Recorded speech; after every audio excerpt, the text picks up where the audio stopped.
Yasmine Abdel-Fadel. Bonjour Yasmine. Bonjour Mario. T'as été impressionné par ce discours de Mark Carney à Davos? Honnêtement, oui.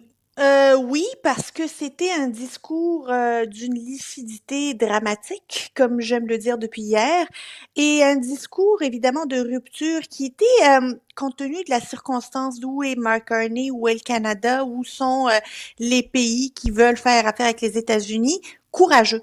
Il fallait une bonne dose de courage pour tenir le discours que Mark Carney a tenu hier.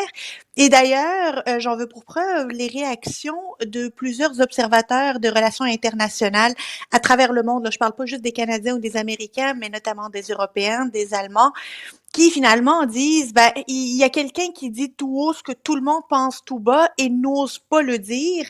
Et ce n'est pas une puissance militaire qui le dit, c'est le Canada, c'est Mark Carney. Et je trouve que c'est un des discours les plus importants en matière de relations internationales pour le Canada, là, peu importe les partis qui sont au pouvoir confondus.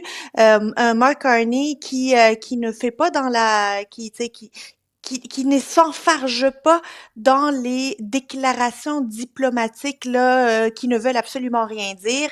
Le constat et le diagnostic est clair. On est dans une rupture. Il ne faut pas vivre dans une nostalgie qui n'arrivera pas d'une période plus apaisée et qu'à partir de maintenant, il faut se rendre compte, comme il le dit, que les puissances moyennes, si elles ne sont pas autour de la table, elles sont au menu et qu'il faut qu'elles Toute puissent une phrase, ça, hein? C'est toute une phrase qui veut, c'est le genre de phrase que tu dis en coulisses, que tu dis en privé, mais que tu dis pas devant un discours de le Forum économique de Davos, devant toutes les puissances économiques, géopolitiques qui sont devant toi. Et là, ça a été dit et assumé. Le nom de Donald Trump n'a pas été prononcé, mais j'ai l'impression qu'il était prononcé pareil à chaque fin de phrase. Pareil pour Il était Macron, partout. là. Pareil pour Macron. Ni Macron ni Carney ont jamais nommé Donald Trump, mais dans le fond, l'essentiel de leur discours, les deux portaient sur l'attitude des Américains, là. C'est évident. Et là, la question que je me posais, le discours il est excellent, les propos sont très lucides et pragmatiques, mais à partir de ce discours-là, que fera le Canada? Que feront ces puissances moyennes dont parle Mark Carney? Vont-ils réellement s'allier pour mettre fin à l'hégémonie des puissances dont parle Monsieur Carney? Parce que la question se pose, le discours c'est bien beau, mais si Donald Trump invite Mark Carney demain au bureau ovale, est-ce qu'on va aller encore lui servir des flatteries puis essayer de se préparer pour ne pas l'avoir un peu contre nous? Ou est-ce qu'on va se tenir debout? Si demain matin, il y a réellement une opération au Groenland, est-ce que le Canada va encore faire un discours ou va agir de manière militaire peut-être et même plus avoir des sanctions, par exemple par rapport aux États-Unis? Il y a quand même une disparité entre le discours et la capacité d'action du Canada, là. Il y en a pas beaucoup de capacité d'action du Canada.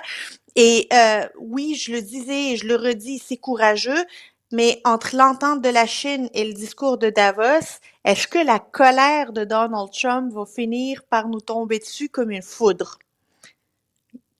C'est peut-être qu'on est capable Ouais. de Mais l'assumer. en fait, déjà, on est curieux de voir que c'est dans environ 2 heures que M. Trump va prendre la parole à Davos.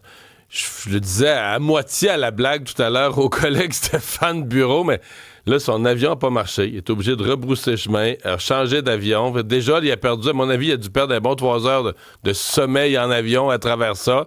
Hier, Carney, la France, Emmanuel Macron, tout le monde a parlé contre lui. Il y a toutes les raisons d'arriver de mauvais poil à Davos, là. Et ils ont beaucoup parlé contre lui, Emmanuel Macron et Carney, mais ne seront pas à Davos aujourd'hui pour échanger avec lui là en présentiel, comme on dit.